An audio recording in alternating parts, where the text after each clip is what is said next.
अल्हम्दुलिल्लाह नहमदुहु व नस्तईनुहु व नस्तगफिरुह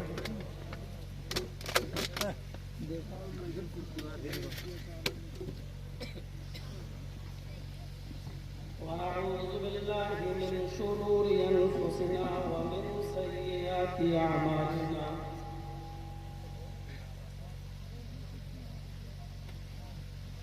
मन यहदिहिल्लाहु फला मुज़िल्ल लहु व मन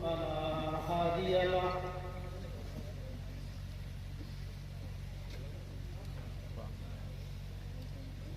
व अशहदु अन ला इलाहा इल्लल्लाह वहदहु ला शरीक लहु